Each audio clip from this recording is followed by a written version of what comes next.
Bismillahirrahmanirrahim. Assalamualaikum warahmatullahi wabarakatuh. Salam sejahtera untuk kita semua. Alhamdulillahirabbil alamin. Hari ini kita masih dijumpakan kembali dalam keadaan sehat walafiat. Pada hari ini kita akan bersama-sama mengkaji terkait karakteristik kurikulum PAUD tahun 1976.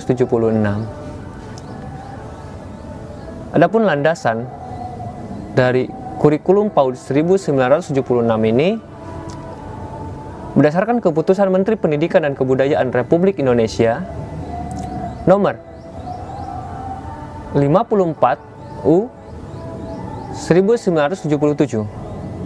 Taman Kanak-kanak adalah lembaga pendidikan yang menyelenggarakan program pendidikan bagi anak usia prasekolah mulai dari 3 sampai 6 tahun.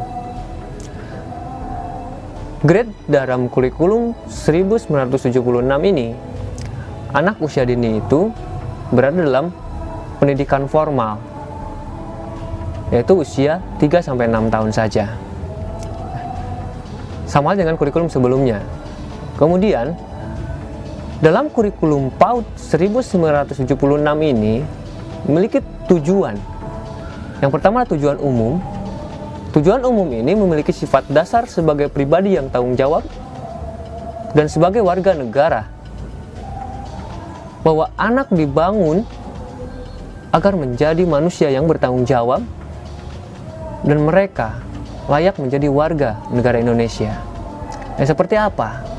Mereka memahami segala sesuatu terkait budayanya sendiri dan mereka bertanggung jawab atas masa depan dari negaranya sendiri. Berikutnya, tujuan umum ada memiliki bekal pengetahuan, keterampilan, nilai, dan sikap dasar sebagai bekal masuk sekolah dasar. Jadi dari tahun 1976 juga bahwa pendidikan anak usia dini sudah disiapkan sebagai pola pendidikan dasar sebelum anak masuk sekolah dasar. Landasan ini memang perlu kita maknai bersama-sama bahwa pendidikan anak usia dini sebetulnya pendidikan yang amat sangat penting, bukan hanya dalam tataran formal saja. Namun pada dasarnya pendidikan anak usia dini juga harus kita perhatikan dalam tataran non-formal dan tataran informal. Selain itu juga ada tujuan khusus dari kurikulum PAUD 1976 ini. Tujuan khusus dalam kurikulum ini disampaikan terkait bidang pengetahuan, keterampilan, nilai, dan sikap. Jadi lebih khususnya anak-anak diberikan stimulasi agar pengetahuannya menjadi luas. Kemudian anak pun memiliki keterampilan-keterampilan yang baik dari hasil apa yang dia ketahui. Berikutnya nilai dan sikap. Berarti berkaitan dengan emosional. Dari sikap yang dia lakukan maka akan sesuai dengan rasa yang dimilikinya. Sebetulnya tujuan khusus dalam kurikulum ini sudah sesuai dengan 3 konsep pendidikan. Yang pertama ada konsep pengajaran untuk pengetahuan, konsep pembimbingan untuk emosional, nilai, sikap, dan proses pelatihan untuk keterampilan hidup manusia.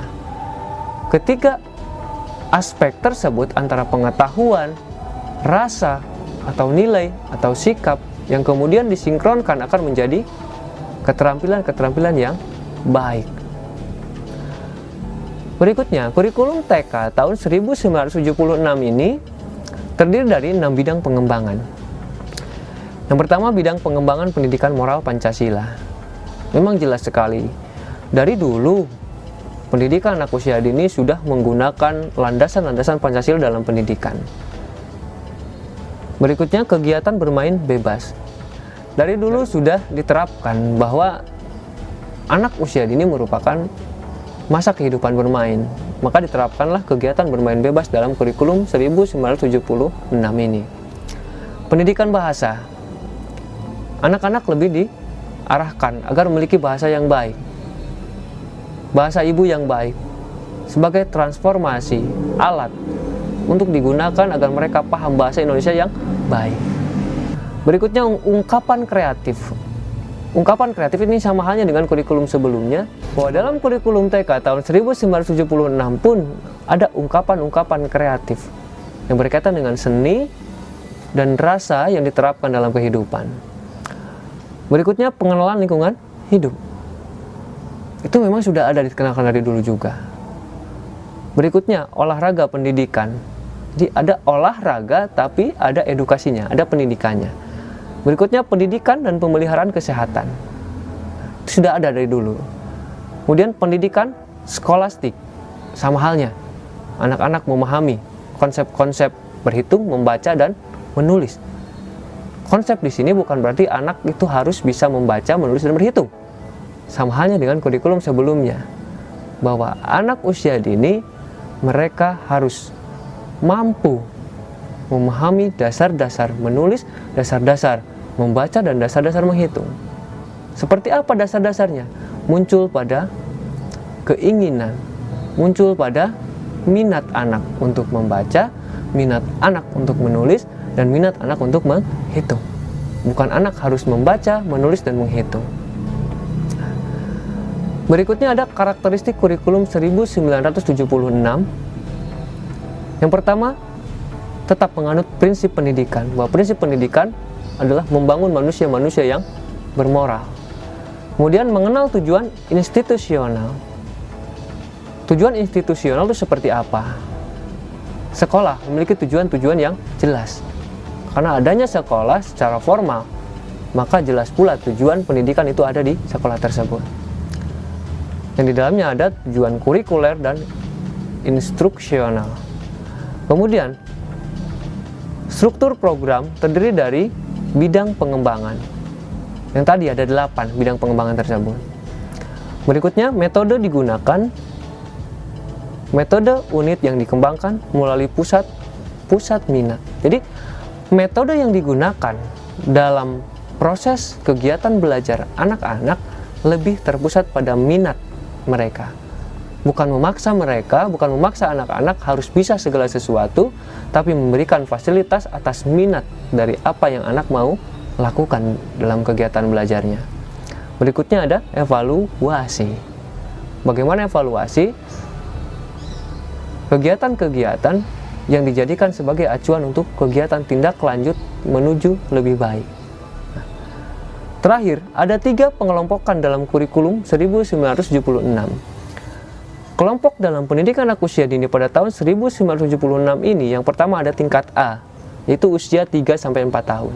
Kemudian tingkat B, ada usia 4-5 tahun, dan tingkat C, ada usia 5-6 tahun. Nah, tahun 76 dulu anak usia dini itu ada 3 tingkatan. Sekarang pendidikan anak usia dini tahapan TK ada 2 tingkatan, ada usia 4-5 dan usia 5-6 tahun saja. Sebetulnya saat kita kaji bahwa pendidikan anak usia dini merupakan pendidikan anak sejak lahir sampai usia 8 tahun termasuk anak di dalam kandungan. Nah, namun dalam konsep pendidikan seperti ini masuknya pada pendidikan formal. Pendidikan formal pada tahun 1976 ini ada 3 tingkatan, grade A, grade B, dan grade C. Itu berdasar pada usia anak-anak. Itulah teman-teman karakteristik kurikulum PAUD 1976 ini. Mudah-mudahan apa yang telah kita kaji di hari ini dapat bermakna, bermanfaat untuk kita semuanya. Terima kasih atas segala partisipasi teman-teman semuanya. Salam sayang, salam cinta, salam hormat untuk semuanya.